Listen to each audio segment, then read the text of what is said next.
અન્નપૂર્ણા રસોઈ ઘરમાં તમારું સ્વાગત છે. તો ચાલો આજે આપણે બનાવીશું મિસળ પાવ. ઠંડીમાં તો આ મિસળ પાવ ખાવાની ખૂબ જ મજા આવે છે. તો ચાલો હવે આપણે તો એની માટે આપણે આ ચાર કઠોળ ફણગાવી અને લીધા છે. ચોરા, મઠ, મગ અને ચણા, ચાર વસ્તુ જોઈએ તે સરસ આપણે બધી વસ્તુ ફણગાઈ ગઈ છે. હવે આપણે આના બાફી લેવાના છે. મેં ધોઈ અને કમ્પ્લીટ કરી અને કરેલા છે, એટલે આપણે ધોવાની કઈ હવે જરૂર નથી. તો આપણે કુકરની અંદર નાખી લીધા છે. હવે આપણે આની અંદર પાણી નાખવાનું છે. તો આપણે 1 ગ્લાસ પાણી નાખીશું. આમાં એક વાટકો ભરી અને કઠોળ હતું એટલે આપણે 1 ગ્લાસ પાણી નાખીશું. મીઠું નાખીશું. તો આપણે અત્યારે નાની 1 ચમચી મીઠું નાખીશું. પછી આગળ આપણે મસાલામાં જોઈએ એ પ્રમાણે નાખીશું.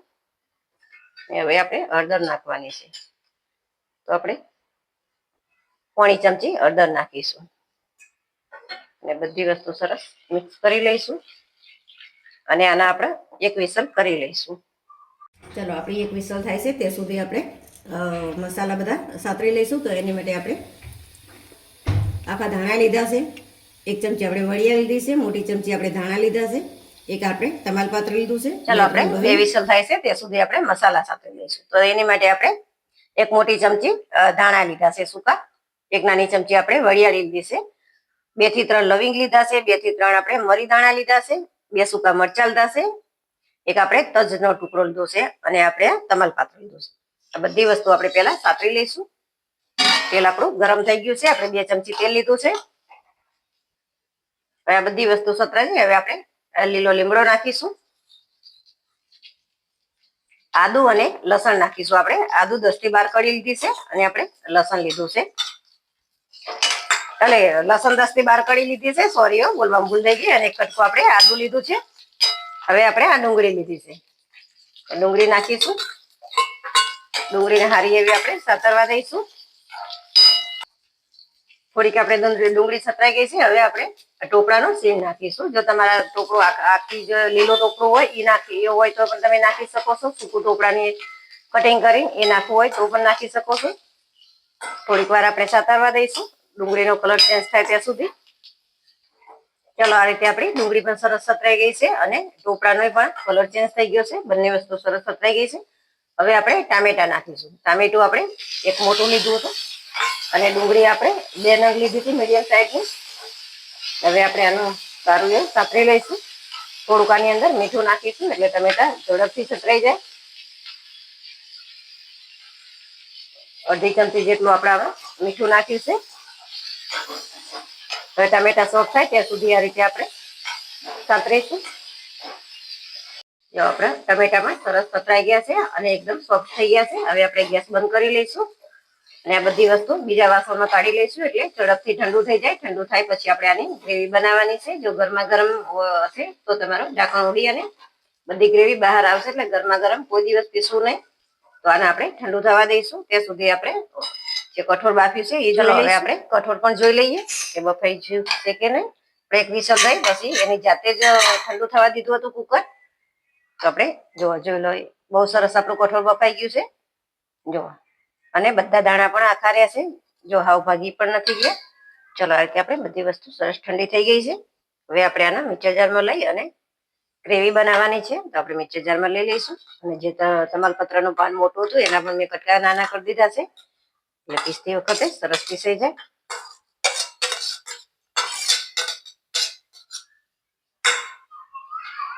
હવે આપણે આની અંદર મરચું નાખવાનું છે.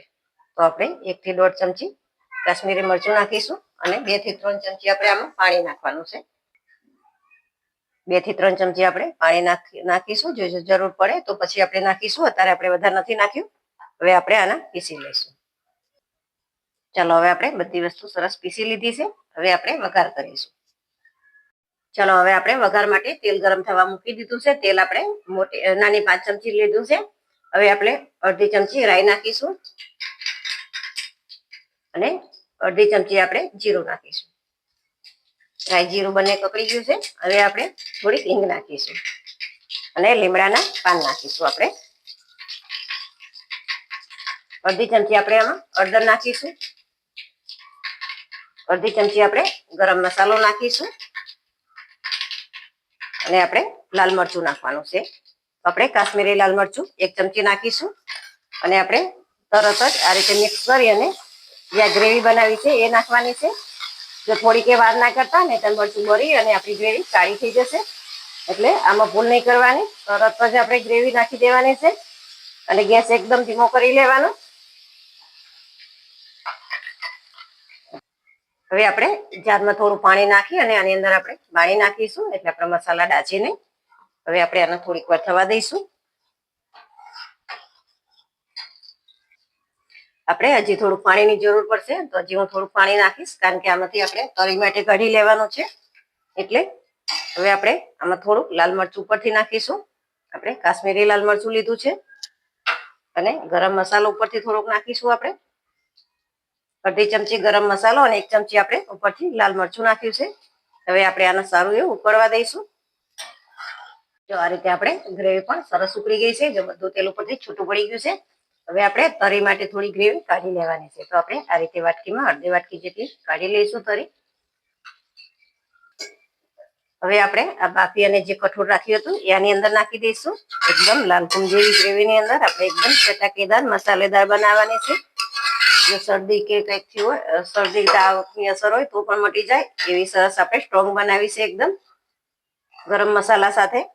અત્યારે શરદીના વધારે વાસ છે એટલે જો આ તમે એકવાર ખાઈ લેશો તો શરદી પણ ગાયબ થઈ જશે. એટલી સ્ટ્રોંગ બહુ સરસ બને છે. હવે આપણે આમાં પાણી નાખીશું. જે મિસરનો રગડો હોય એક પતલો હોય છે. હવે આપણે ઉકળવા દઈશું આને. હજી આપણે પાણીની જરૂર પડશે તો પાણી નાખીશું. હજી આપણે 1 ગ્લાસ પાણી નાખીશું. હવે આપણે આના 5 થી 6 કલાક જેવું ઉકળવા 5 થી 6 મિનિટ જેવું આપણે ઉકળવા દઈશું આને. ચલો આપણે 5 થી 6 મિનિટ જેવું થઈ ગયું છે અને આપણે બહુ સરસ મિસર તૈયાર થઈ ગયું છે.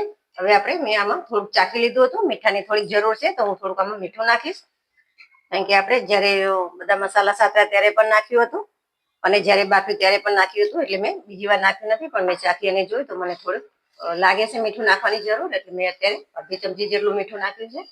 મીઠું નાખવામાં ધ્યાન રાખવું, કારણ કે આપણે મિક્સ ચવાણું લાવીએ એમાં મીઠું વધારે ચડિયાતું હોય છે. તો વધારે જો ચડિયાતું મીઠું થઈ જશે તો તમને આ મિસળ પાવ ખાવાની મજા નહીં આવે. હવે આપણે આ ગેસ બંધ કરી લઈશું. ઉપરથી આપણે કોથમીર નાખીશું. કોથમીર તમારી રીતે ઓછી વધારે કરી શકો છો. હવે આપણે લીંબુ નીચોવીશું. તો આપણે અડધી પાટ લીંબુ નીચોવીશું. ખટાશ તમારે જોવો એ પ્રમાણે નીચોવાનું. તો આપણી મિસળ પાવનો રગડો તૈયાર છે. ચાલો આપણી મિસળ પાવની ડીશ તૈયાર છે. આપણે મિક્સ ચવાણાથી મિક્સ ચવાણા સાથે આપણે ખાઈશું અને પાવ, ડુંગળી, લીંબુ અને તરી. ચાલો આપણી મિસળ પાવની ડીશ તૈયાર છે. આપણે મિક્સ ચવાણું, પાવ, ડુંગળી, તરી સાથે સર્વ કરીશું. તો તમને આ રેસીપી વિડીયો ગમ્યો હોય તો લાઈક કરો, શેર કરો અને સબસ્ક્રાઈબ કરવાનું ભૂલતા નહીં.